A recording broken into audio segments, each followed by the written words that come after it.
Hey friends, I am always amazed at the different ways the Lord can speak into our lives, even through simple and small aspects of our daily routines. Just the other night, I was preparing to put our kids to bed. I got their bedtime snack out and I worked diligently to make sure that they would be tucked in by their 8 p.m. bedtime. So they brought out their look and find workbooks to fill out as they ate their snack in the kitchen. These are really fun books that we've enjoyed working on together in the past.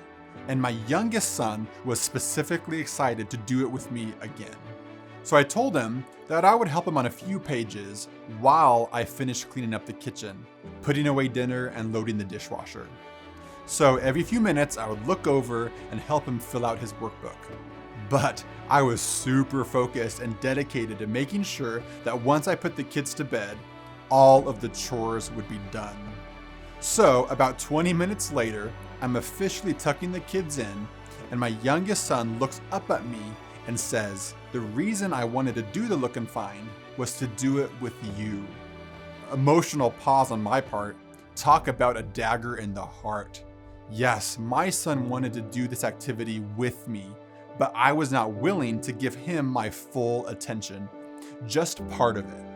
So I apologized to him and promised that the next night he would have my complete attention, all of it. So you probably know where I'm going with this.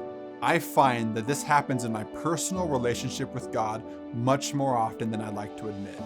I'll be having my quiet times in the morning, and so easily I find myself being distracted by any number of things. I'll watch a pastoral video on YouTube, and then I'll get distracted with other recommended videos. My mind will also go through the upcoming day. What are jobs I have to get done? Conversations I'll need to have.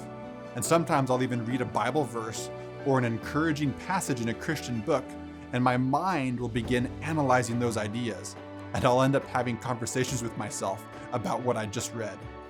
And now these are good and they're healthy thoughts, but I find that it pulls me away from my desired goal, which is pursuing a deeper relationship with the Lord.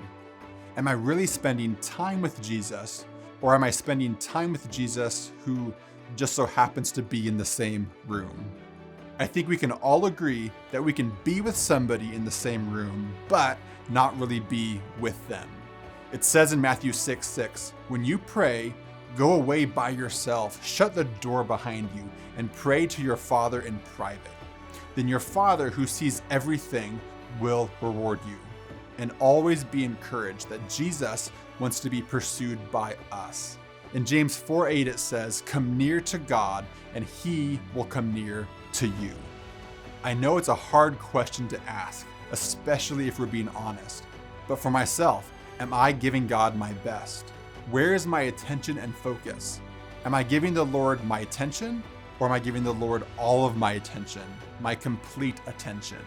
Just like my son wants to spend quality and devoted time with me, so much more does our perfect Father in heaven.